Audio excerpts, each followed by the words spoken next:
Bonsoir à tous. Merci de nous rejoindre ce soir sur ce live de Refacto. Où je suis très bien entouré ce soir pour parler d'un thème d'actualité, j'ai envie de dire, d'un thème assez courant qui est la reconversion en tant que dev, donc passer d'un métier de non-développeur à développeur. Et c'est notre thème de ce soir. Et je suis entouré aujourd'hui de Kevin de Wishaw. Enchanté, bonsoir à tous. Et de deux invités exceptionnels qui vont nous parler du coup de leur reconversion. À ma gauche, je vais vous laisser vous présenter. Ouais, donc moi je m'appelle Vincent Darc, je suis développeur depuis 4 ans. Là je suis actuellement développeur en front-end de chez seloger.com et j'ai fait du back-end avant en Java. Et donc voilà, 4 ans. Voilà. Moi c'est Julien Malcouron, du coup, développeur full stack mais principalement Vue.js actuellement. Depuis près de 1 an et demi chez Climate Seed, donc un acteur qui agit sur toute la chaîne de valeur du carbone. Donc voilà, et je développe du coup en Vue.js et donc je fais principalement du front sur mon temps de travail en tout cas.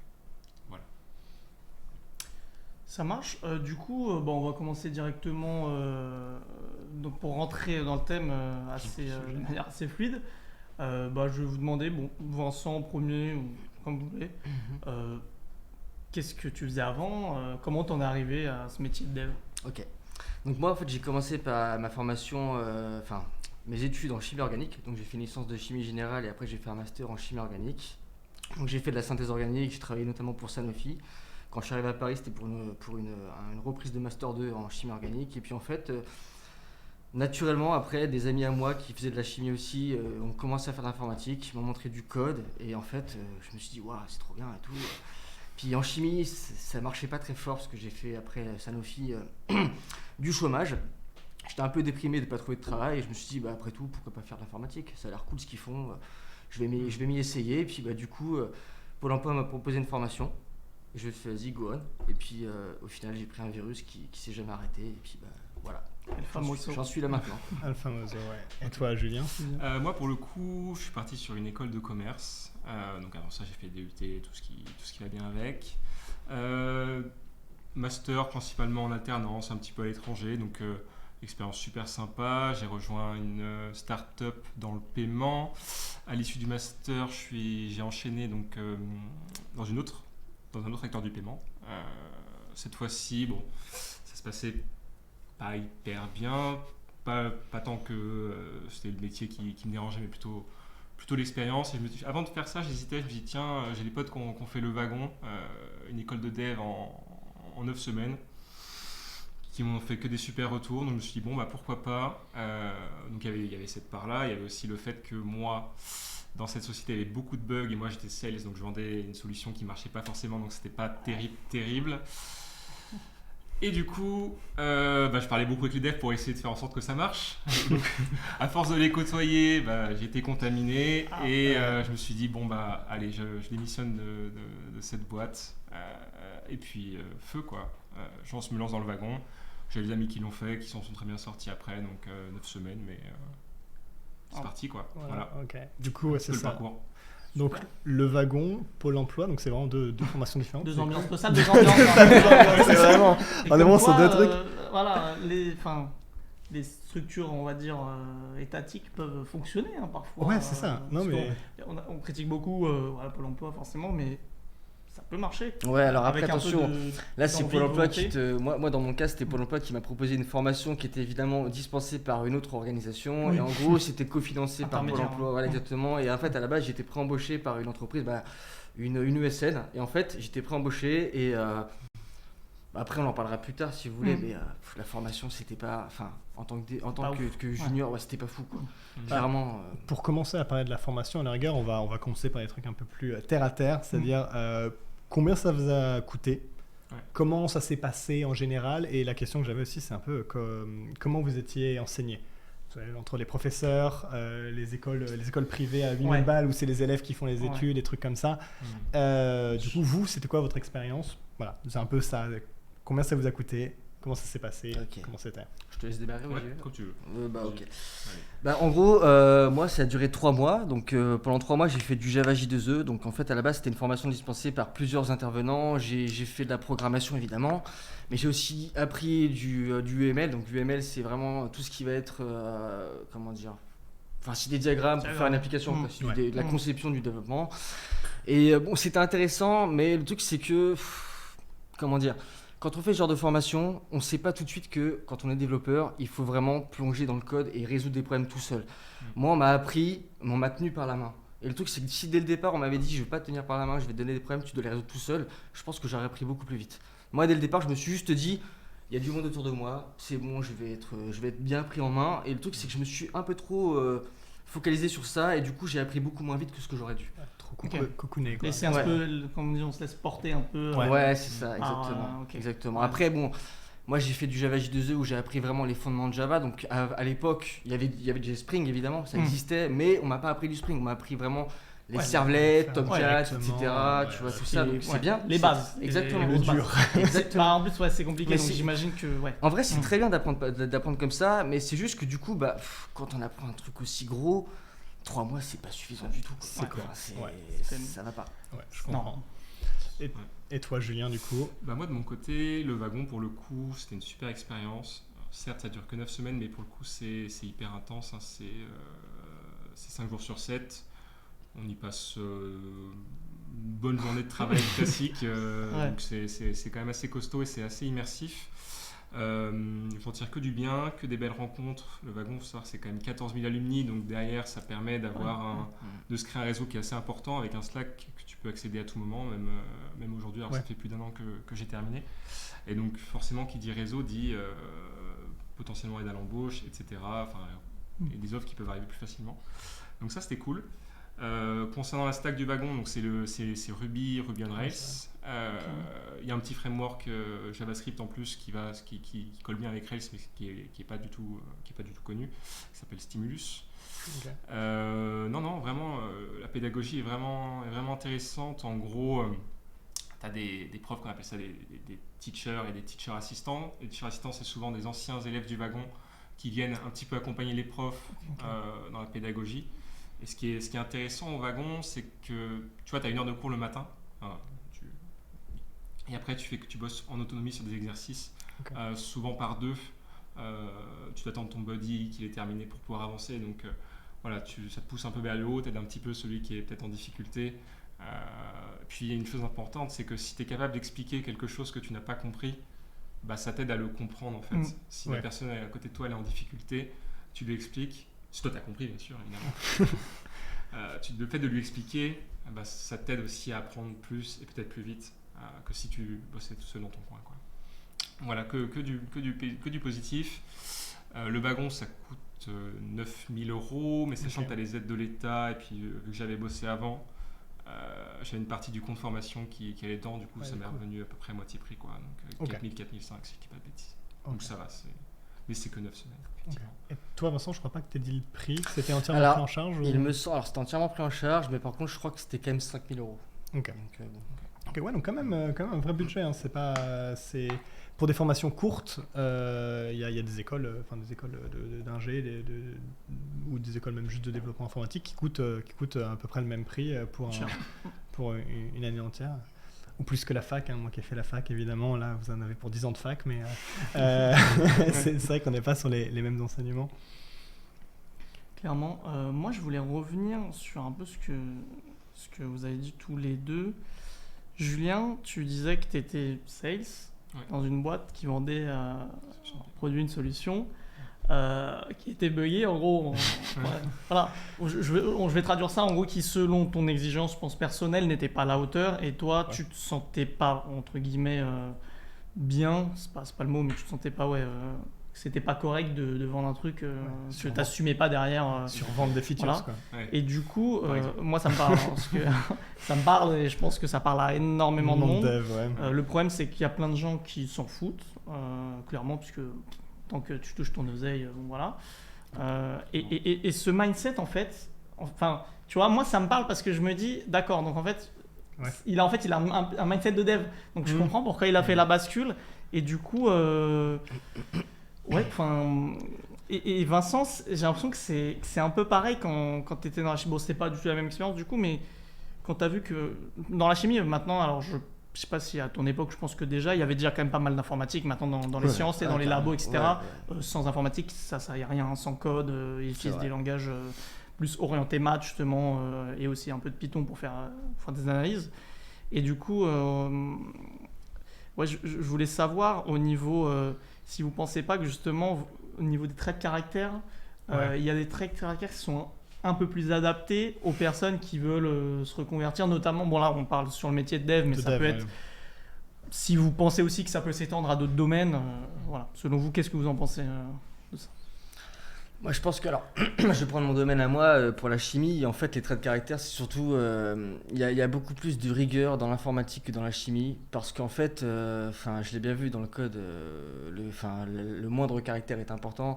En chimie on peut se permettre d'être un peu, bon je vais pas dire au ras des pâquerettes parce que c'est pas le cas, mais concrètement tu vois, moi ce qui me plaît le plus par rapport à la chimie, dans l'informatique ce qui me plaît le plus par rapport à la chimie, c'est qu'en chimie quand je faisais mes manipulations, ça mettait du temps, ça mettait 2-3 semaines pour avoir des résultats. L'informatique, tu codes un truc, tu as le résultat tout de suite, c'est génial, c'est génial, c'est monstrueux. Et puis en fait, là où c'est différent aussi, c'est que moi en chimie, quand je rentrais chez moi le soir à 18h, j'étais fatigué parce que j'avais marché dans le laboratoire, j'avais fait des trucs.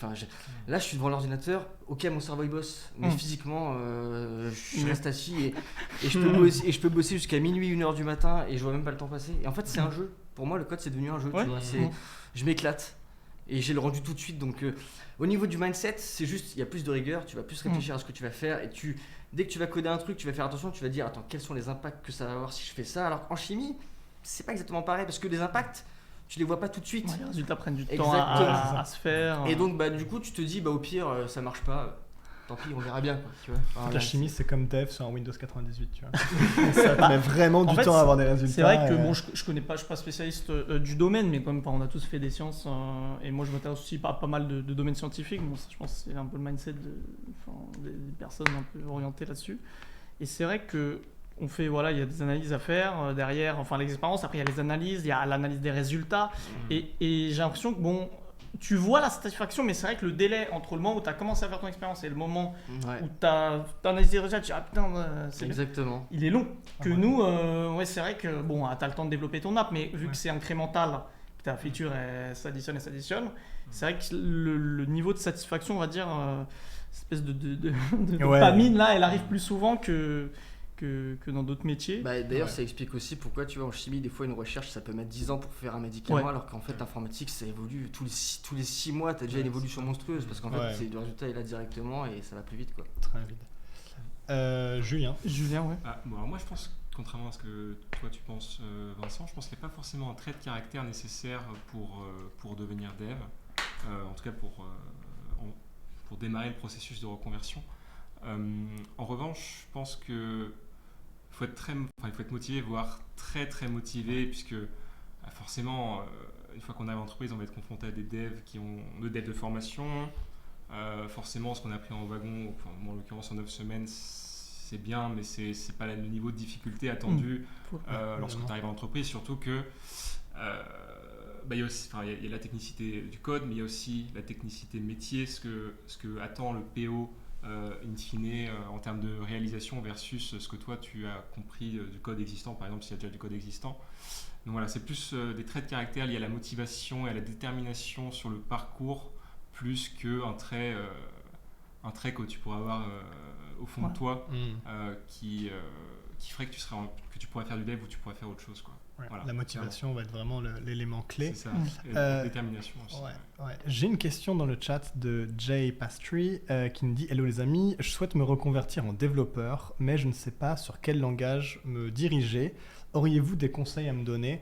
Donc là, je me tourne plutôt vers nos invités dans un premier temps. Nous, peut-être qu'on pourra intervenir. Mais je suis intéressé de savoir, vous, votre point de vue, parce que du coup, vous l'avez dit, vous avez appris les langages lors de votre formation, mais aussi maintenant, vous avez de l'expérience, vous avez vu d'autres trucs, peut-être que sur votre temps libre, vous avez vu aussi d'autres choses. Est-ce que vous auriez un langage particulier à conseiller à quelqu'un qui veut apprendre ?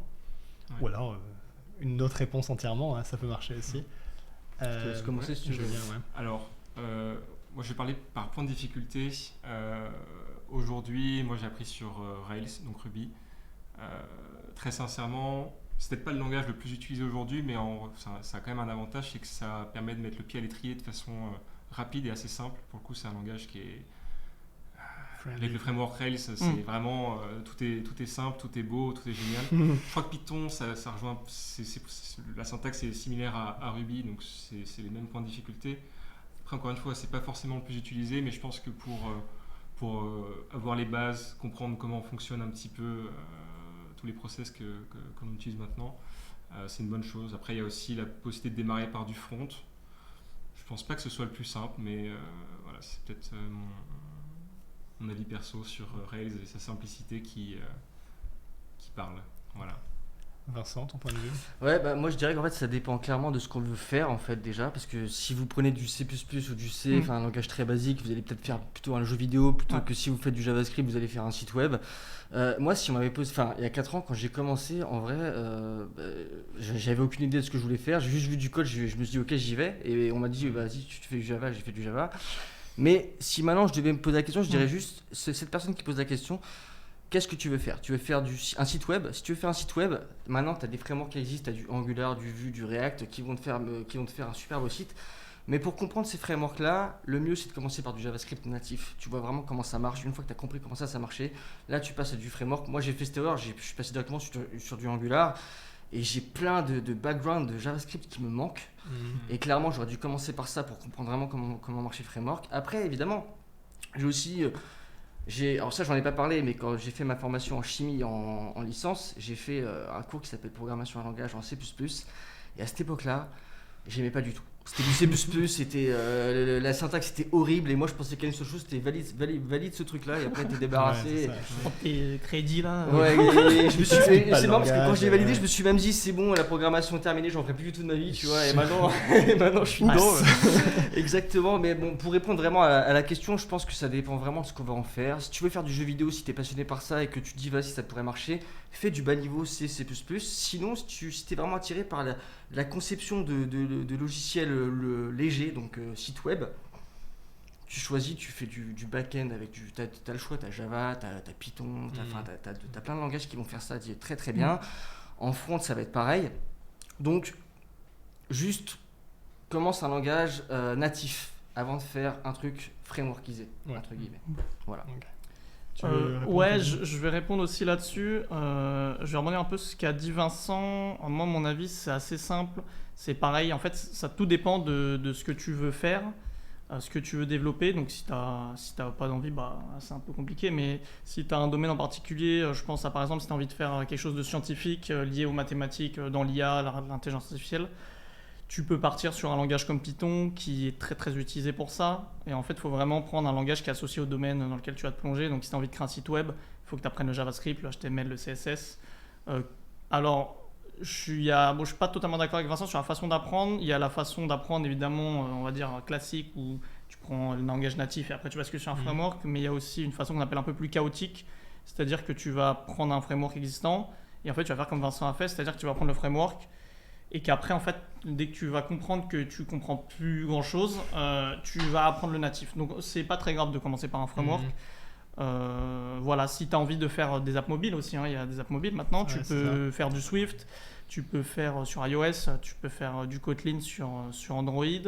Voilà, tout dépend de ce que tu as envie de faire. Si tu as envie de faire du jeu vidéo, comme disait Vincent, tu peux faire du C++, du C#, télécharger Unity, par exemple.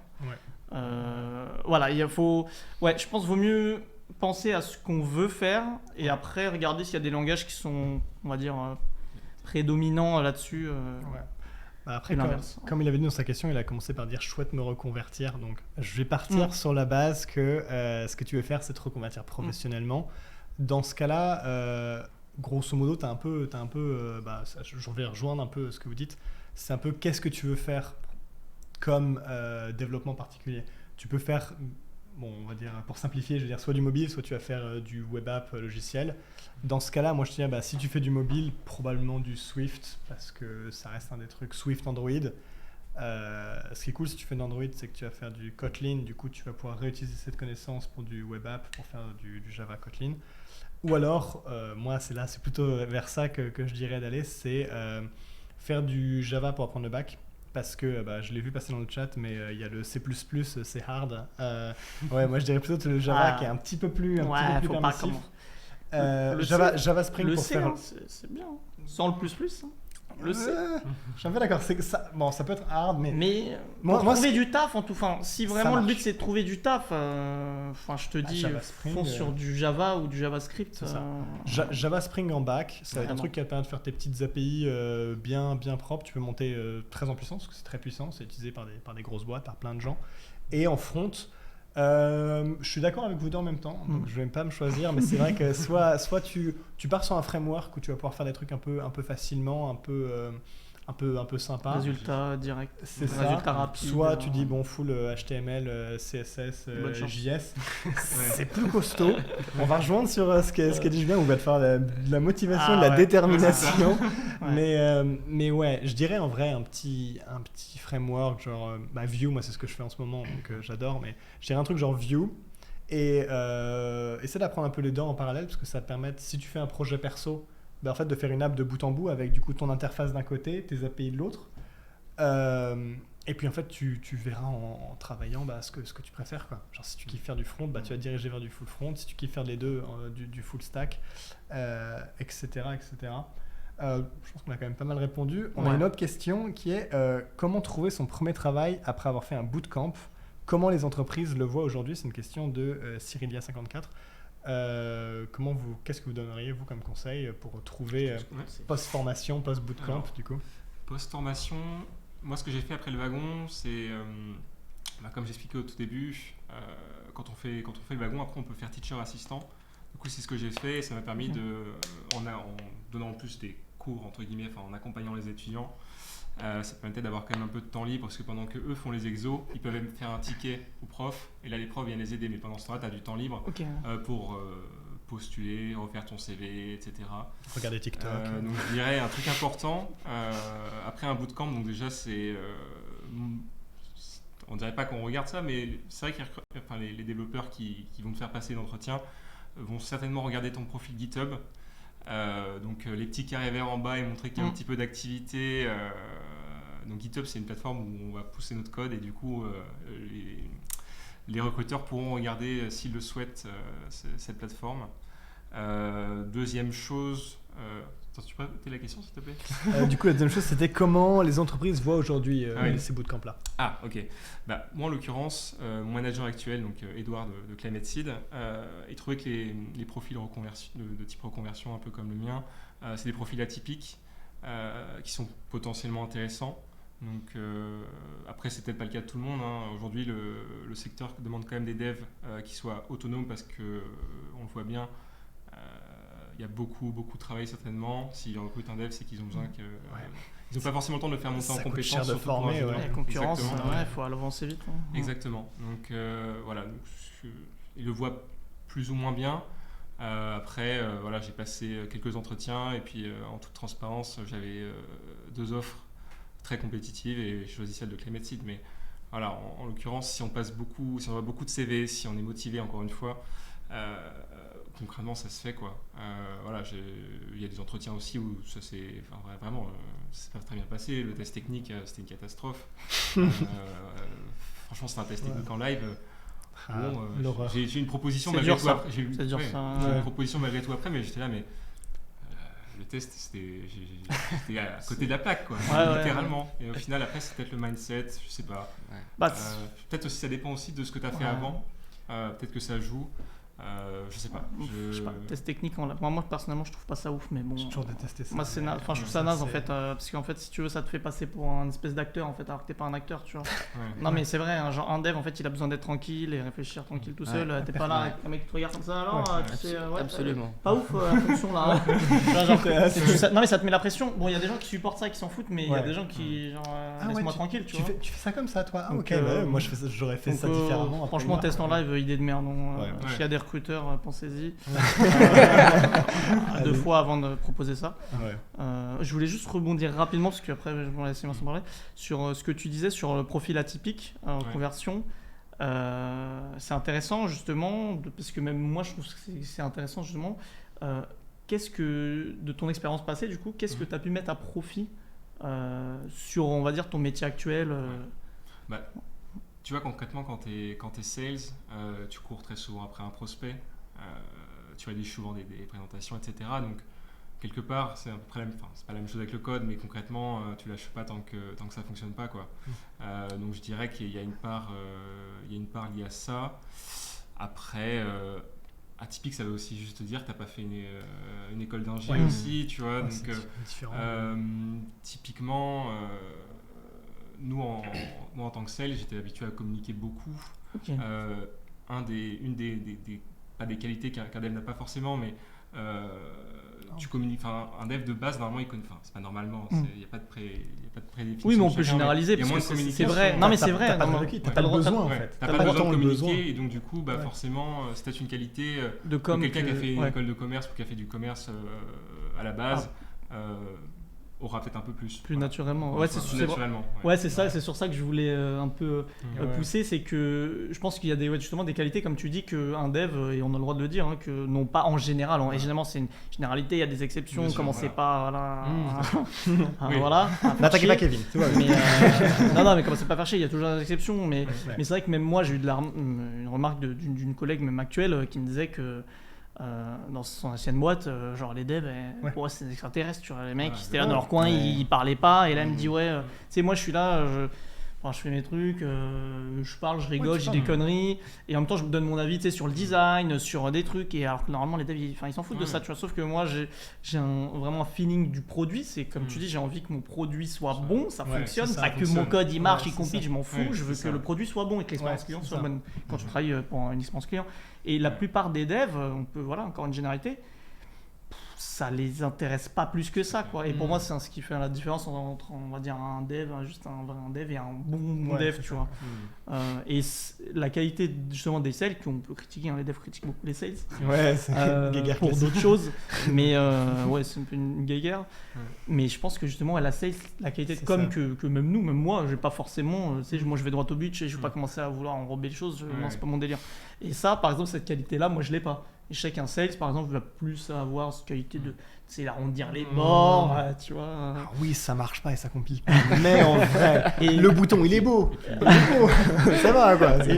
Et je voulais justement savoir, côté Vincent, est-ce Ouais. que dans le monde de la chimie, des expériences, est-ce que ça ressemble un peu à l'ambiance de travail que tu as côté dev ou c'est pas trop la même chose? Non, ça, pas en du fait, tout. c'est le seul côté, le seul côté vraiment similaire, c'est le côté passionné de la science, tu vois. Moi, j'ai choisi chimie à la base parce que j'adorais la science. À la base, je voulais même être physicien, en fait. Je voulais même être physicien, théoricien, tu vois. Mais bon, j'étais très mauvais en maths, donc c'était pas la peine. Et en fait, en chimie, j'ai toujours aimé tout ce que je faisais. Et j'ai retrouvé ça dans l'informatique, en fait, l'envie de tout comprendre, tu vois, l'envie de, il se passe un truc, il y a une erreur, même si l'erreur je la comprends pas du tout, je la copie-colle sur Google, je regarde ce qui se passe, et je scrute tout Google pour comprendre pourquoi j'ai cette erreur-là, tu vois, et bah ça, tu vois, en chimie, j'avais pareil. Et j'ai retrouvé mon kiff, en fait, tu vois, tout simplement. Donc, après, pour revenir à la question de base, moi, si tu veux, au début, j'ai pas vraiment senti de difficulté parce que j'étais pré-embauché. Après, ça s'est mal passé avec ma première expérience. Mais du coup, j'ai quand même pu rebondir parce que LinkedIn, il a vu sur mon profil que du coup j'étais développeur, donc du coup je me suis fait acharner de messages par des gens, alors que j'avais 2 mois d'expérience. Je me dis bon bah c'est cool, très bien, écoute, fini le chômage, voilà, tout va bien. Et puis j'ai quand même vite compris une chose, hein, c'est que même si tu es contacté par des gens, après il faut prouver ta valeur. Et je pense que le meilleur moyen de prouver sa valeur, c'est que, alors déjà il y a GitHub, donc tu peux mettre du code sur internet et les gens peuvent le voir, mais il y a encore mieux que ça. Clairement, si vous voulez vous mettre en avant, je pense, c'est faites un petit projet perso, mais au-delà de le faire, mettez-le en ligne. Vous prenez un petit VPS, ça va vous coûter 4 € par mois suivant le fournisseur, vous le mettez en ligne, et comme ça, vous donnez au recruteur une URL d'un site que vous avez fait, et il voit ce que vous êtes capable de faire, et puis voilà, quoi. Tu dois pouvoir aussi hoster tes projets directement sur GitHub. Tu peux hoster des projets n'importe où, enfin, si tu as envie de te créer un serveur chez toi et l'exposer sur c'est internet, clair, tu peux. voilà. Petite précision là-dessus, c'est bien GitHub pour faire du public, mais vous n'êtes pas obligé de faire des choses publiques, vous pouvez faire des trucs dans votre coin et les présenter sur votre... aussi. T'inquiète, si vous n'avez pas envie de rendre ça public, vous avez le droit. Et voilà. Moi je mets rien en public de ce que je fais. Moi non plus pour l'instant, non, mais ouais, voilà. Enfin, mais les projets perso, je suis carrément d'accord. Ouais, c'est ça. C'est une grosse plus-value en tout cas. Mais de toute façon, c'est à peu près un truc. Moi, je pense, j'ai fait une alternance et je sais qu'après mon alternance, on m'a pas mal contacté pour des jobs, machin et tout. Mais en fait, c'est un peu la même chose. c'est juste prouver ce que tu vaux à ton recruteur. Donc en fait, si tu as charbonné de ouf après ou pendant ta formation et que tu as juste de quoi te présenter un niveau qui est... Alors évidemment, c'est aussi pas viser un poste trop haut, trop ci, trop bien ça, sûr. mais si tu es réaliste sur ce que tu vises, si tu as bien charbonné, en vrai, tu peux montrer. Moi, j'ai mon ancien coloc qui lui avait fait aucune étude et qui avait juste charbonné dans son côté et ça avait marché. Alors c'est dur, c'est toujours plus simple de passer par une formation parce que tu es encadré, parce que ça donne une rigueur, ça donne d'autres choses. Mais au final, pour les emplois, en fait, tu fais tes preuves, quoi. Ouais. Que ce soit dans un live test, je rappelle, on ne fait pas ça, ou un test d'ailleurs fait sur une plateforme, voilà, clairement. Et surtout ne pas se mettre la pression quand on se reconvertit et qu'on commence. On n'est pas obligé d'avoir arrivé avec des projets perso, on s'en fout. Enfin, Oui, c'est le sûr. début. Ouais. Et même après, tu n'es pas obligé d'avoir des projets perso. Si tu sais, entre guillemets, te vendre, je préfère dire parler de tes expériences, ce que tu as fait, ce que tu en as tiré, les challenges, voilà, ce que tu as réussi à, on va dire, à accomplir, c'est ce qui compte en vrai. Voilà. On va passer à une autre question. Je voulais vous poser du coup, c'est un peu une double question, c'est par rapport à vos anciens emplois, du coup, est-ce que vous avez constaté des grosses différences, mais pas tant dans le taf en tant que tel, mais dans tout ce qui va être ambiance, mentalité, pression, est-ce que c'est mieux, est-ce que c'est moins bien? Est-ce que vous avez peut-être un point de vue sur ce qu'est être dev, un point de vue négatif, un truc négatif que nous on voit pas forcément parce qu'on a fait plus ou moins, enfin quasiment beaucoup de ça, quoi. Du coup voilà, c'est un peu ça les différences extra boulot en tant que tel, quoi. Vraiment l'atmosphère, comment vous êtes vu, etc. Je te laisse. Point négatif, déjà attention aux yeux. On passe notre journée sur les écrans. Les lunettes. Faut pas l'oublier. Moi en tant que sales, j'avais eu l'occasion de participer peut-être à plus de réunions, peut-être à des déplacements clients. Donc forcément, potentiellement on bouge, on voyage. Voilà, c'est les grosses différences par rapport au dev où on va être soit chez soi, soit en télétravail, soit au bureau, si on est au bureau, tout simplement. Non, après, j'ai pas forcément beaucoup de points à apporter par rapport à ça. L'ambiance, globalement, je pense que c'est pas lié au métier en tant que tel, c'est plus lié à l'équipe de manière générale. Donc là, je sais que la métier d'équipe est super, donc il n'y a pas vraiment de sujet là-dessus. Dans la boîte où j'étais avant, c'était pas l'équipe en tant que telle, c'était plutôt le top management. Donc voilà, si t'as un bon top management et une bonne équipe, généralement, ça découle pas forcément du métier de dev, donc faut pas avoir peur de ça si vous voulez vous lancer dans la reconversion. Voilà. C'est vrai que ça c'est vrai dans quasiment tous les métiers, même moi je pense à mes jobs d'été plus ou moins moins successful, ça a toujours été ça. C'était vraiment si tu peux faire un job qui est ennuyant à mourir, mais en vrai si t'as une bonne équipe autour de toi, c'est l'humain, c'est l'humain à la fin, les gens avec qui tu parles, que tu vois tous les jours, c'est ça. Ça joue, c'est très important ça d'ailleurs. D'où l'important du skill, ce que tu parlais, du fait de les devs qui parlent pas tant que ça avec les gens. Sur eux-mêmes, en fait, ça peut être un trait de caractère. Et surtout, mine de rien, ça pénalise les autres aussi, parce que si tu es dans une équipe de dev où tout le monde arrive au mode genre bonjour, ça met le casque musique, ça fait toute la journée, à midi c'est chacun devant son ordi sur Netflix. En vrai, c'est vrai que ça fait pas rêver. Il y en a de moins en moins, heureusement, mais bon, c'est vrai que c'est peut-être un avantage d'avoir des profils atypiques comme tu as dit tout à l'heure. C'est peut-être cette ouverture d'esprit, c'est clair. Et toi, Vincent, du coup En fait, c'est comme toi. Tu vois, moi, j'ai pas vu vraiment de différence. Y a qu'un seul truc qui m'a posé problème au début, c'est que j'ai développé un petit syndrome de l'imposteur au début parce que je me dis, forcément, moi, j'aime bien tout comprendre et tout savoir. Quand je fais quelque chose, j'aime bien être performant dans mon travail. Et donc là, au début, quand tu réalises qu'il y a vraiment tout un pendant que tu connais pas et que tes collègues ils le savent et qu'ils te regardent en mode, mais tu sais pas ça, tu fais. Ok, bon, boss, vas-y, boss, charbonne de dingue et tu vas comprendre et tout. Au-delà de ça, je pense que même ce côté-là m'a permis vraiment de mettre une barre tellement haute dans ma tête. Je me dis, mais non, là, il te faut ça comme connaissance, boss comme un gros dingue. Et j'ai passé des soirées entières chez moi tout seul à regarder des tutos pour les reproduire. Donc, au-delà de ça, au niveau social, les gens ont la même mentalité. Tu sais, c'est scientifique, donc après... Comme tu disais tout à l'heure, tu vois, c'est chacun sa personnalité et le travail va pas influencer sur ta personnalité, quoi. Juste t'aimes ton travail, voilà. Donc ça change pas grand chose.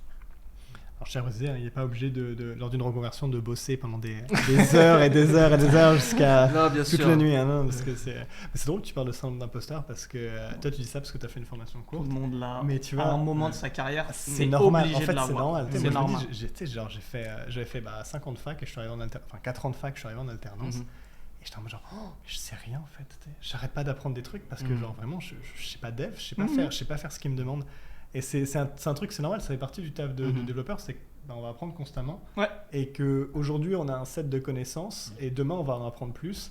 Mais après-demain, il y a un nouveau truc qui va sortir Ouais. et on va pas connaître. Exactement, Et du coup, soit on ouais. va se pencher dessus, soit on va pas se pencher dessus. Et quelque chose de très important, je pense, dans notre métier, qui je pense pas que ça s'applique à beaucoup d'autres domaines, c'est que justement, pour rebondir, il faut pas avoir peur de pas savoir parce qu'en fait, ça change tout le temps, les trucs évoluent et en fait, c'est tellement vaste. Genre, c'est tellement vaste là. Tout savoir. Je sais plus c'est qui, enfin de chez WeShow, de chez nous, qui a envoyé un lien sur Slack, je crois que c'est hier ou avant-hier, Ah ouais. sur les roadmaps selon ton profil front-end, back-end, tous les frameworks et tout. Tu regardes juste les tiles, juste le nom des tiles. Hein. Mais tu pètes un plomb. En fait, il y a une centaine de trucs et tout. Enfin, c'est très vaste. Ouais. Et moi, en parlant d'un syndrome de l'imposteur, genre récemment, je sais que je suis bon, tu sais, j'arrive à faire les choses, ça fonctionne bien, c'est clean et tout, ça va, tu vois, j'ai un bon niveau. Mais il y a un moment où je me suis dit, je fais des trucs, ça fonctionne. Mais tu sais, quand tu commences à descendre un peu, tu te dis, mais putain, il y a un niveau où j'avoue que je sais plus trop comment ça marche. Je sais que ça marche, mais je sais pas exactement si je descends au plus bas niveau de Ouais, vraiment. je vois Là, ce que tu veux dire. tryhard, genre je Mhm. descends aux appels, aux appels système, au réseau. Enfin, tu descends la stack aussi, tu vois. Tu passes d'applicatif jusque presque au hardware, à l'électron, tu vois. On va pas jusque là, mais on va jusqu'au réseau, jusqu'au réseau déjà. Ouais, C'est déjà déjà bien réseau, jusqu'au réseau. Et tu vois, quand tu dis putain merde, je connais que la partie code applicatif quand tu fais du web, parce que moi je fais du web. Et il y a un moment où tu as envie de descendre. Enfin, en tout cas, je pense que tu as envie de descendre Mais et de totalement. comprendre comment ça fonctionne. Mais Comme tu disais, totalement. les frameworks, tu vois, moi j'ai fait du React, Ouais. j'ai fait du JavaScript vanilla au début, mais après j'ai fait beaucoup de React. Et à un moment, je me suis dit, mais en fait, putain, je sais pas comment ça marche. Mhm. Tu sais, en dessous, comment, tu sais, on t'envoie du Ouais. JavaScript, c'est exécuté, comment le navigateur il interprète, etc. Exactement. Et donc récemment, là, je me suis mis à m'intéresser au fonctionnement du moteur, par exemple de Chrome, de V8, Ouais. comment le JavaScript est interprété, c'est Mais tu sais que la runtime. la des première choses, fois que c'est j'ai trop intéressant. appréhendé les notions front et back et que j'ai vu qu'un front appelait une API avec un call HTTP et que l'API et que tu déclenchais un web service, je me suis dit mais c'est de la magie. Attends, Ah oui, mais ça, comment Ouais. cette méthode est déclenchée? Il se Ça. passe quoi là? Entre les deux, il se passe quoi? Et là, je me suis dit, et là, des collègues m'ont dit, ouais, c'est aussi réseau, machin. Je fais, attends, explique-moi comme il faut. Et même en expliquant, je me dis, j'ai rien compris. C'est ça, Ouais, tu peux pas ouais, comprendre c'est dès le début, il y a trop de couches. Ah ouais. Mais t'as pas besoin non plus en fait. Le truc, t'as pas Et besoin, t'en as pas besoin de pour avoir des savoir. résultats, donc comment c'est vrai que là, non plus, quoi. C'est- on divague un peu, c'est un peu Ouais. plus. Ouais, bien sûr. Quand ouais, tu oui. prends de l'expérience, quoi. Mm. Ouais, j'ai 2 messages dans le chat là qui disent bah, non seulement c'est normal, mais c'est le syndrome de l'imposteur, mais c'est aussi vrai pour ceux qui sortent d'école d'ingé. Ouais. Comme Ah quoi, oui. c'est vraiment Ah pas, ouais. c'est pas une question de formation. c'est pas une Surtout question, ceux qui c'est- font pas d'alternance, je tiens à préciser, Ouais. parce que c'est un des problèmes, Ouais. c'est qu'il faut vraiment pousser l'alternance dans nos métiers, parce qu'en fait, ouf. bon, moi évidemment j'ai fait d'alternance, du coup bon, je suis pas concerné, mais si t'as pas fait d'alternance, en tout cas j'ai eu certains retours, la plupart maintenant des boîtes commencent à recruter des gens en alternance pour après les embaucher, parce qu'en fait quand t'embauches un mec qui a fait même bac+5 et qui sort d'école en formation générale, ben en fait le mec il sait pas grand chose en fait. C'est vrai que moi j'ai. À part si Ouais. dans son temps libre c'est un gros Ah, une geek brute, qui ouais. tryhard et voilà. Ouais. Là ok tu vois. Mais des profils comme ça c'est pas la majorité. Mhm. Donc gros syndrome d'imposteur quand tu sors d'école d'ingé. Donc les gars vraiment faites de l'alternance s'il vous plaît. Hein. Ouais. Vous payez pas l'école, vous gagnez un salaire même si pas très gros. C'est un cheat Ouais. code hein, honnêtement Ouais, faites de c'est l'alternance. clair. On a quelqu'un dans le chat aussi qui valide, qui dit je suis en reconversion et je vais être ce stress. Donc même chose. Enfin, c'est vraiment un truc. Faut pas. C'est normal de se dire qu'on sait pas grand chose. On a l'impression de ne pas savoir grand chose. Très positif. Parce que Faut- c'est vrai, parce que Faut vous pas savez le- pas grand chose, mais nous on sait pas grand chose. mais nous plus. aussi, C'est en le fait, truc, c'est- En fait, quand tu vas, il y a toujours un mec plus fort, il y a toujours Ouais. une nouvelle techno. Moi, tous les jours, je regarde, ah merde, mais ça, putain, je sais pas, putain, c'est chiant, je vais devoir apprendre. Enfin, je dis pas c'est chiant parce que j'aime bien apprendre, mais tu vois, tu te dis, ah ouais, encore un truc à apprendre, mon cerveau il n'est pas, c'est bon, il n'est pas extensible, donc Ouais, c'est ça. tu vas apprendre des nouvelles choses, tu vas oublier des anciennes choses, c'est un peu c'est la rame, tu vois, genre ça va se vider, ça va remettre ton Ouais, c'est ça. Et puis bon. N'ayez ça, pas peur d'apprendre, on apprend tous les jours et c'est Ouais. ça qui est bien. Quelqu'un qui me dit c'est du dev qui ne stresse pas et qui ne se remet jamais en question, c'est de ses connaissances à lui dont il faut se méfier. Parce que c'est vrai qu'il y a, Ouais. il y a un peu un côté Ouais. de ça. Bien sûr. Parce que le gars qui arrive au point où il se dit ah mais je connais tout, non, t'inquiète, T'es impossible. ça c'est mon projet, c'est mon langage, je sais tout faire. Tu peux pas connaître Non, tout. tu connais pas tout et c'est normal et c'est pas grave Mais en fait. en vrai, Il y vous a avez aucune déjà honte. vu des devs comme ça? J'en ai croisé. Ah ouais? J'en ai croisé Euh, des. Moi, je l'ai croisé des mecs, mais c'est Moi des. non, je pense pas, ça me dit rien. Mais c'est des mecs genre Ça me dit 15 ans rien. d'expérience. Enfin, tu sais, en fait, c'est quand t'es le gros poisson dans une petite Ouais. mer. Malsain. Quand t'es. Non, mais Pas c'est mal, ça. pas mal. Mais quand t'es vraiment le Ouais, quand gros, tu le gros pèses poisson, et vraiment que t'es que au-dessus, t'as déjà, quoi. t'as 15-20 ans d'expérience dans une boîte où la moyenne derrière c'est 3, 4, 5. En fait, ouais, tu vas avoir tellement de connaissances si tu t'es tenu un peu à jour. Plus, t'es dans la boîte depuis 10 ans, donc tu connais et tout le monde, et tous les process, et tous les produits. Ouais. En fait, t'as des mecs en mode genre, je suis le boss, hein, t'inquiète, moi je tutoie le patron, tu vois. Mais c'est de moins en moins vrai. Alors après, ça dépend dans quel milieu vous j'avoue. travaillez, parce Ouais, que. je comprends. Bon, moi, je suis chez un client avec beaucoup de jeunes développeurs. Du coup, c'est vrai qu'on n'a pas cette ambiance-là. Mais dans des grosses boîtes, tu peux te retrouver dans des trucs comme ça. Après, voilà, de toute façon, dans une vie de dev, aujourd'hui, il y a peu de personnes qui vont faire 20 ans, 30 ans dans la même boîte. Enfin, pour notre génération, je parle. Donc, au final, vous allez croiser de tous les profils, des gens cool, des gens chiants, des relous, des mecs qui vont vous apprendre beaucoup, des mecs qui vont rien vous apprendre, des mecs qui vont vous retarder, qui vont... C'est pas grave, c'est la vie dev, ça fait plaisir. Mais là, on dérive. On dérive à un brin. Et j'avais une question. C'était un peu, est-ce que vous avez des conseils à donner pour les gens? On a vu qu'on a dans le chat des gens qui souhaitent se reconvertir.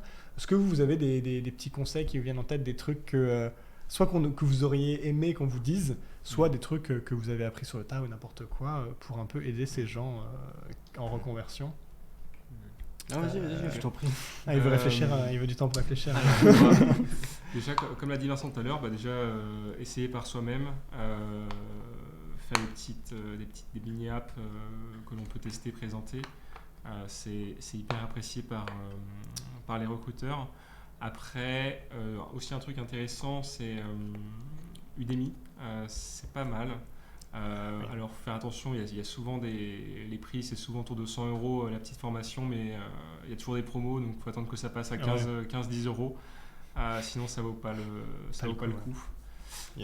Par exemple, moi, quand j'ai su que j'allais être embauché chez Clemetsi, je crois 2-3 semaines avant, moi j'avais fait que du Ruby et les stacks à l'époque c'était Ruby pour le back et Flutter, donc Dart pour le front.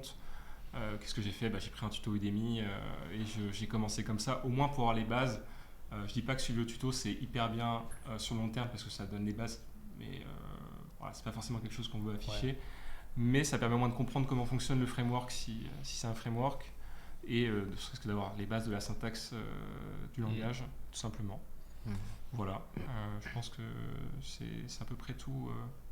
Sur d'autres trucs qui ne viennent pas forcément à l'esprit tout de suite. Si je peux rebondir sur ce que dit Julien, c'est vrai que ça rejoint un peu un des sujets qu'on a évoqué dans la première émission Refacto, dont le replay est disponible sur YouTube, et où on parlait de faut aussi trouver faire des formations dans son coin, il faut aussi trouver votre format de préférence, donc que ce soit bouquin, YouTube ou des cours payants Udemy ou parfois même des formations avec des profs.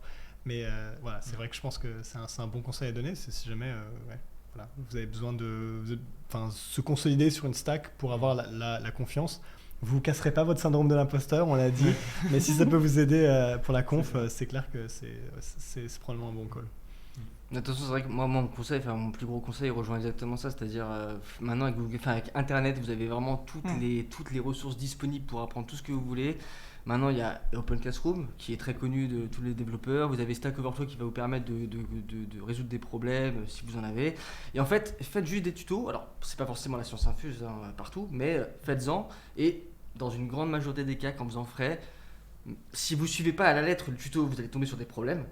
Forcez-vous à les résoudre. Forcez-vous vraiment à les résoudre, à rentrer dedans, à comprendre comment ça marche. Et plus vous allez résoudre des problèmes et plus vous allez vraiment comprendre comment fonctionne le langage que vous faites. Et du coup, ça va venir tout seul, tout simplement tout seul. Moi, j'ai beaucoup appris Angular aussi grâce à Dima, donc c'est un site payant, ça s'appelle DYMA. C'est 30 € par mois, mais avec ça, vous allez apprendre plein de fondamentaux sur les frameworks front, il y a aussi du back-end.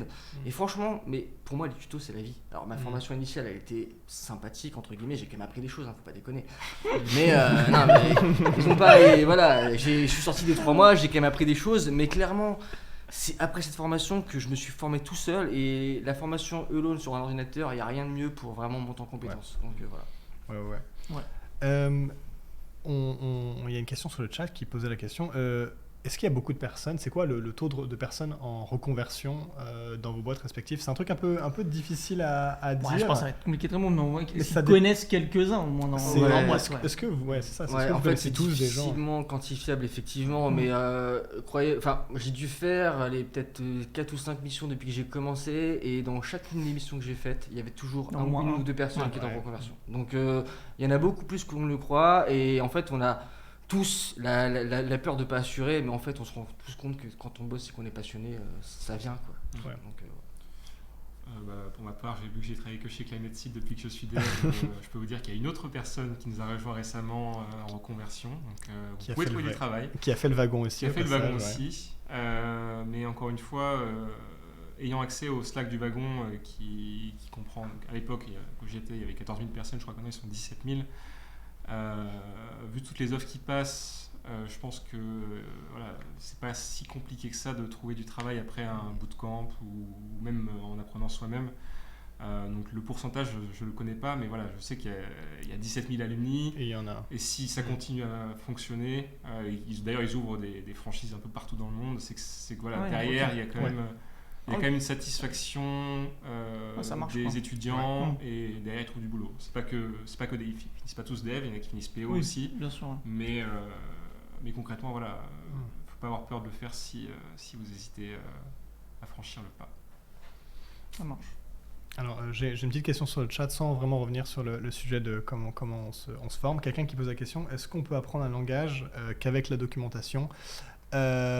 Moi, j'ai envie de te répondre non. Non, je sais que vous allez faire des réponses un peu plus anguleuses, mais non, en vrai, tu peux. Je te déconseille de le faire. Ouais. T'as un get started dans quasiment toutes les docs qui vont t'emmener un peu des trucs comme ça. Fais juste une recherche Google, tu vas trouver des mecs qui vont faire des vrais tutos, des mecs qui sont experts de la techno et qui vont faire la tuto. La doc, c'est pour t'aider quand tu dev. Apprends pas un langage avec ça. Je sais pas si vous voulez vraiment qu'on fasse tout un sujet là-dessus, mais on va pas faire de ce sujet, mais on peut répondre rapidement. Moi, j'ai un avis aussi. Je vais vous répondre non. Non, en vrai, je vais vous répondre plutôt.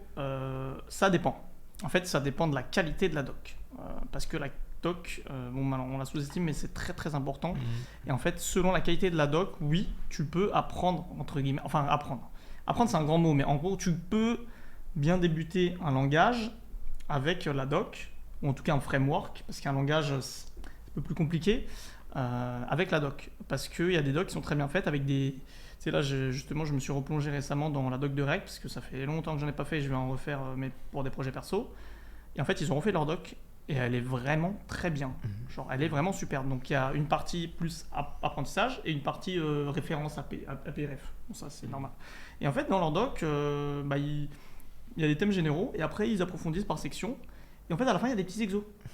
Et ça, en fait, tu vois, c'est trop bien ça. Et en fait, ça te permet vraiment de apprendre, entre guillemets. Donc, tu as des exos, il dit, tac, tu as ce problème, fixe-là, ou comment tu fais ça.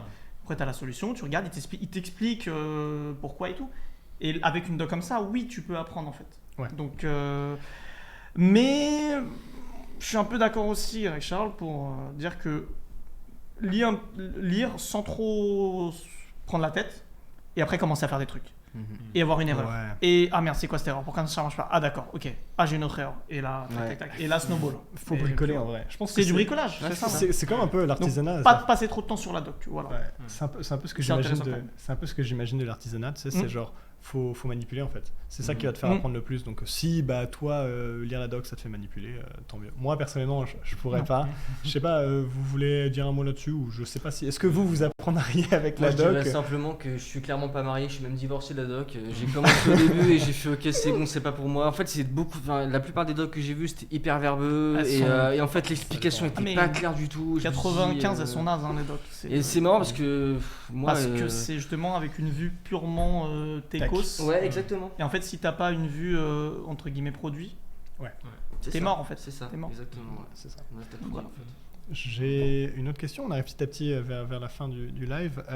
Si demain vous deviez refaire votre formation, est-ce que, vous deviez faire votre reconversion, est-ce que vous feriez la même chose? Est-ce que vous feriez la même formation, la même chose? Est-ce que vous changeriez quelque chose? Voilà, c'est vraiment ça la question, c'est comment vous feriez tu redeviens dans la chimie, tu redeviens sales. Le chimiste, le futur physicien, le futur Einstein. C'est ça, tu fais des vaccins anti-coronavirus. Et Comment tu ferais ce putain de vaccin d'ailleurs qui marche pas trop ce sera un autre live. D'abord parce que c'est un peu dur ça comme question. Mais vu que j'ai une super expérience du wagon, je pense que je repartirai sur le wagon, même si aujourd'hui je n'utilise plus mes connaissances en Ruby. Ruby, ouais. Parce que ce que j'ai pas précisé, c'est qu'on a aussi changé je suis arrivé en Rails Flutter, mais un mois après, on est passé sur Vue.js Rust. Oh, d'accord. Donc, je ne sers plus de mes connaissances depuis 1 an maintenant, parce qu'on est en avril. Mais très honnêtement, oui, le wagon pour mettre le pied à l'étrier, c'est très très bien. Vraiment, je referais la même chose. Ouais. Même si tu garderais tout? La stack aussi, la même stack, les mêmes, même façon de faire? Finalement, on peut dire que Ruby meurt, mais finalement, c'est pas tant que ça le cas. Il y a quand même toujours des gens qui en font. C'est quand même actualisé. Il y a Rails 7 qui est sorti. Enfin voilà, c'est pas une. Il y a le plus gros package manager. C'est pas KO. Mais, plus gros package manager sur Mac qui s'appelle Homebrew qui est codé en Ruby. Oui, c'est vrai que en fait, si ça tombe demain, bonne chance. Et il marche bien. Et oui, c'est en Ruby. Et ça marche du feu. Et ça marche très bien. Franchement, je referais tout pareil, je pense, très sincèrement. Pareil. Super expérience, des gens, des belles rencontres. Voilà. Ça dit beaucoup d'ailleurs, c'est amusant. On veut savoir le chèque qui a été mis par le wagon. C'est clair, le wagon, si vous tombez là-dessus, n'hésitez pas, un chèque, je vous donnerai. Voilà, vous le mettrez à notre ordre.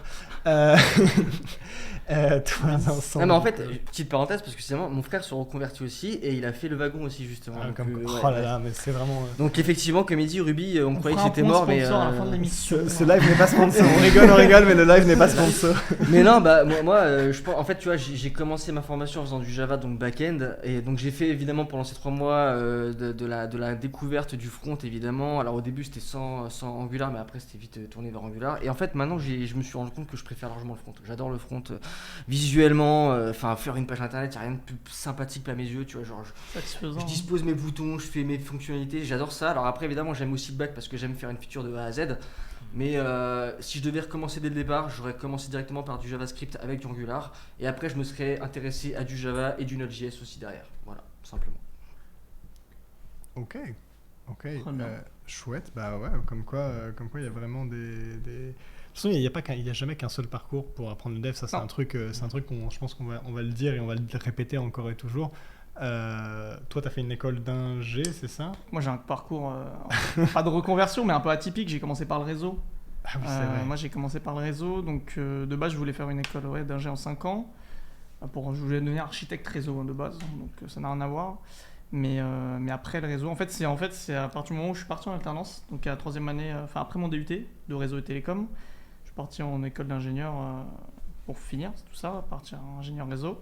En fait, pendant l'alternance, j'ai fait du dev et du coup, j'ai mon diplôme en ingénieur réseau et je fais maintenant du dev. Donc, j'ai toutes les connaissances, on va dire, périphériques sur le fonctionnement d'Internet, de vos box, de tout ça. Et en parallèle, je code maintenant. Donc, et c'est quelque chose d'important. Bon, c'est pas le thème non plus, mais de connaître, on va dire, l'envers du décor, de comment fonctionne Internet, comment ça marche, la partie réseau qui est intéressante aussi. Et on fait un peu de code aussi en réseau, d'ailleurs de plus en plus parce que le réseau commence à se virtualiser. Donc il y a beaucoup de de partie qui en fait c'est juste la conf. Voilà. Et c'est assez intéressant parce que du coup on voit vraiment tout ce côté de en fait être dev c'est un métier qui paraît un peu monomaniaque, le stéréotype dans le film, le développeur c'est le mec avec son hoodie qui écoute du hard rock tout le temps machin et tout. Moi, je suis grand fan de Die Hard 4. En fait, je l'ai regardé le film avant de devenir dev et c'est vrai que je me voyais pas dans ce gars-là. Mais non, mais c'est bête. Mais oui, bien faut, sûr. faut C'est dire l'image qu'on voit un peu dans les médias, dans les films. Regardez tous les trucs Hollywood et compagnie. Et c'est vraiment, la vérité, c'est que pas du tout ça. Peu importe votre programme avant, peu importe votre parcours avant. Que vous le fassiez directement après le bac ou même pendant le bac et compagnie. Moi, même chose, j'avais commencé par un peu de management en post-bac, j'ai fait un bac ES, donc pas spécialement sur les sciences, et je me suis redirigé sur fac, 5 ans de dev, de maths, de trucs comme ça. Et c'est vrai qu'en fait, c'est un métier qui est vachement ouvert, même si quand on voit les devs, ou si vous bossez dans une boîte et que vous êtes vous-même, vous voyez le côté des devs, c'est le côté un peu bizarre. Non, en fait, c'est hyper ouvert.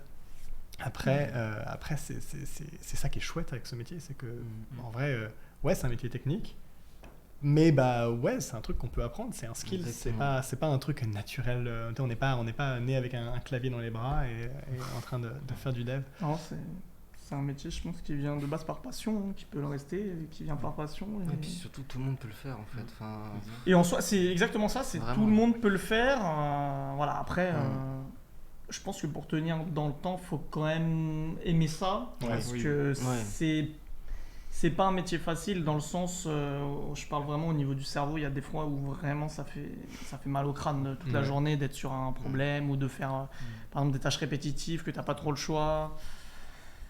Enfin voilà, donc c'est voilà. Mais ce qui est bien, c'est comme je le disais tout à l'heure, on peut évoluer, on peut passer de dev à PO comme tu disais, on peut basculer. Et d'ailleurs c'est un avantage que n'ont pas la plupart des PO, c'est qu'en fait quand tu es dev et après tu passes PO, c'est en fait tu as toute la technique derrière toi, même en toi. Et que du coup, en fait, tu te fais pas avoir. Quand on essaye de chiffrer des trucs hallucinants, je dis arrête. Je sais de quoi tu parles. Je sais de quoi tu parles. Il y a quelqu'un dans le chat qui dit être dev, c'est être en reconversion permanente. Ah mais oui. Et c'est vrai qu'il y a un peu de ça. Bien sûr. Il y a ce côté-là, ouais. Mais cette phrase, du coup, elle a un peu deux sens avec ce que tu dis. C'est que c'est... Et on se réinvente tout le temps parce qu'on apprend par les langages qu'on apprend, parce qu'on fait. Et aussi, en fait, c'est pas un couloir avec juste un mur à la fin. Tu peux faire dev comme tu as dit PO, mais tu peux faire UI UX. Donc, tu peux passer au côté design. Ça, tu peux passer côté design, côté expérience. Du bac. Tu peux être DevOps si tu as envie tu peux passer DevOps. Donc DevOps, c'est tout ce qui va être partie déploiement sur les serveurs, plus l'infrastructure, se rapprocher de l'infra. Et en fait, ça te ferme jamais. Moi, j'ai quelqu'un dans ma famille, typiquement, qui a fait ça, qui a commencé dev, qui lui a permis, ça lui donnait accès à pas mal de choses. Puis il est passé PO, business analyst, et là maintenant, il est plus dans les C-level de ces trucs-là. Et c'est ça qui est chouette en fait. C'est que si jamais vous vous dites, oh là là, surtout si vous avez plus 20 ans et que vous faites une reconversion, faut pas vous dire, oh là là, est-ce que je prends un risque de ouf et tout, parce que si ça se trouve, ça va pas aller. Vous pourrez faire toujours autre chose à partir de dev. On arrive gentiment vers la fin du stream, on a plus quelques minutes live. Est-ce que vous auriez un petit mot de la fin, soit un encouragement, un petit conseil, un tips, un truc que vous voulez dire à ceux qui nous écoutent et qui ont le désir de se reconvertir, vraiment n'importe quoi. Moi, je vais dire juste une chose, c'est simplement si vous aviez un métier qui vous tenait à cœur avant, mais que du coup ça marche plus très bien et que vous voulez vous reconvertir, si vous voulez vraiment apprendre vite, n'hésitez pas à mélanger le dev que vous allez apprendre avec ce métier qui marche plus très bien. Essayez de combiner, trouver une idée d'application ou même de projet qui va combiner les deux. Moi à la base quand j'ai fait de l'informatique, je me suis dit pourquoi pas faire de la chimie dans l'informatique. Bon finalement j'ai pas eu trop d'idées donc je l'ai pas fait, mais rien n'empêche de tout faire. C'est ce qui peut vous driver, vous donner une motivation pour aller encore plus loin, parce que si à la base vous avez un métier qui vous tient vraiment à cœur mais que ça marche pas, vous dites au pire c'est pas grave, moi je sais qu'il me manquerait peut-être un produit numérique qui pourrait être allié à ce métier là, et je vais apprendre le développement en faisant ce produit là. Voilà. Ouais, c'est vrai que si vous trouvez une tâche répétitive dans votre métier actuel, une tâche qui vous prend genre 1 minute tous les jours et que vous pensez je pourrais l'automatiser, ça peut être une bonne idée de début de projet. Julien. Moi, je dirais comme conseil, renseignez-vous un peu par rapport à tout ce qu'on s'est dit, quelle techno vous voulez faire. Partant de là, renseignez-vous sur les différentes formations qui s'offrent à vous. Voilà, vous avez Open Classroom, vous pouvez faire mi-alternance, mi-école, donc apprendre en continu. Voilà, j'ai cité plusieurs fois le wagon. Il y en a plein d'autres qui sont certainement très bien aussi. Voilà, donc renseignez-vous, parlez-en, essayez de trouver des anciens alumni de ces différentes écoles pour comparer. Voilà, et puis motivez-vous, et puis c'est parti, quoi. Accrochez-vous, surtout. Les portes vers la vie de dev sont multiples. Eh ben, je pense qu'on va s'arrêter là. On arrive à la fin du live. Merci beaucoup. Merci les gars. Avec plaisir. Merci beaucoup Julien. Merci C'est beaucoup Vincent d'avoir pris le temps de répondre à toutes nos questions. Avant de partir, je vous invite du coup à un peu les voir les réseaux sociaux et de Refacto. On a les replays sur YouTube. Donc si vous voulez regarder la précédente émission, elle est en full, enfin quasiment. Et on a coupé un peu le début. Bon, Elle est ça presque arrive, là. Ça arrive. Ouais, ça C'est arrive le à tout temps le de monde. se faire. Voilà. Ouais, C'est le temps que ça se fasse. Ça a lagué, c'est pas nous, c'est le réseau. Et quoi qu'il arrive, merci beaucoup d'avoir été avec nous ce soir. Et puis, on vous retrouve le mois prochain pour une émission dont j'ai déjà le thème, qui est « C'est quoi être un dev passionné ?» Il va y avoir des choses à dire, ça va être compliqué, mais on verra ça le mois prochain. Merci à tous d'être restés avec nous et il me reste à vous souhaiter une excellente soirée. Ciao!